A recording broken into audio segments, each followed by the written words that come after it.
Porte océan du Congo, Pointe-Noire reçoit parfois des produits impropres à la consommation par ses frontières terrestres, aériennes et maritimes. Une réalité décriée au cours de ce point de presse organisé le vendredi 21 mai à Pointe-Noire par l'Association congolaise des consommateurs, défenseur des droits des consommateurs. Cette structure a également dénoncé d'autres produits non conformes commercialisés dans la ville. La flambée de prix de certaines denrées alimentaires, le phénomène des demi-terrains et des prestations de la Société Énergie électrique du Congo. À Pointe-Noire, les gens consomment du sucre sans plutôt en savoir la provenance ou bien l'origine. Il est là, présent sur le marché. Les gens l'achètent certainement parce qu'il a un prix très abordable, mais ne savent pas dans quelles conditions ce sucre-là est fabriqué. Nous avons des brasseries ici.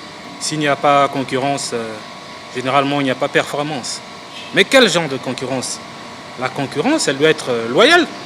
Mais quand ces bières-là passent outre les bureaux de douane, c'est un manque à gagner pour l'État. On veut bien les consommer, ces bières étrangères-là, mais il faut que ces importations-là soient cadrées.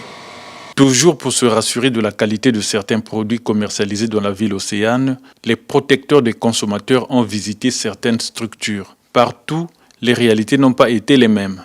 Après plusieurs investigations faites durant toutes ces années, ça fait pratiquement 6 ans que nous organisons une mission d'observation ici dans le département de Pointe-Noire et à Brazzaville, en République du Congo en général. On a visité la société Plasco. Nous avons visité la société Braligo ici à Pointe-Noire. Nous avons visité la société Sari Sankai. Nous avons visité Congo Yaourt. Nous avons visité Congo Lait. Nous avons visité laiterie Auguste. Nous avons visité laiterie Mami Nova à Inda. On a visité également Taco Lait. On ne peut pas fabriquer du yaourt sans qu'il y ait de laboratoire. Ça, c'est au préalable. Mais nous avons remarqué à Taco Lait, où on fabrique du yaourt, quand on leur pose la question, le laboratoire où il est inexistant.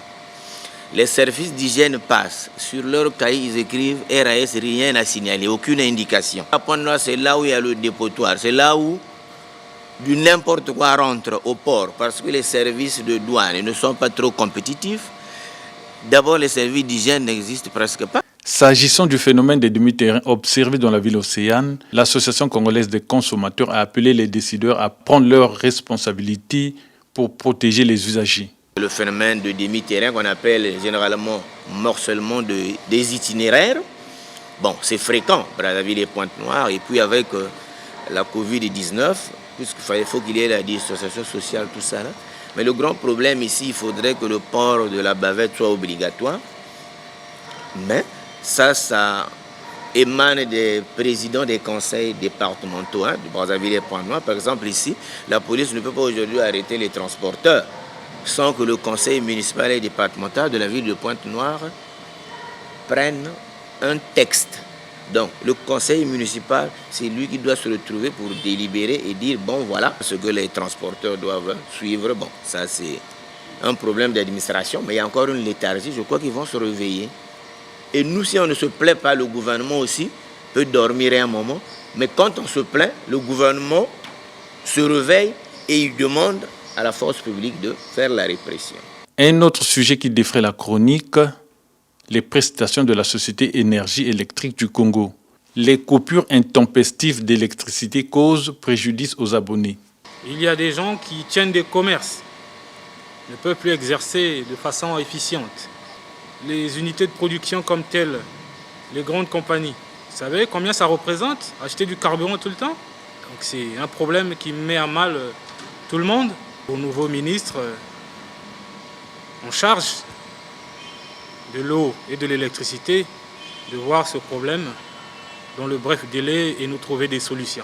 Des sujets d'actualité qui ont suscité les réactions des invités à cette activité soutenue par les brasseries et limonaderies du Congo, Bralico.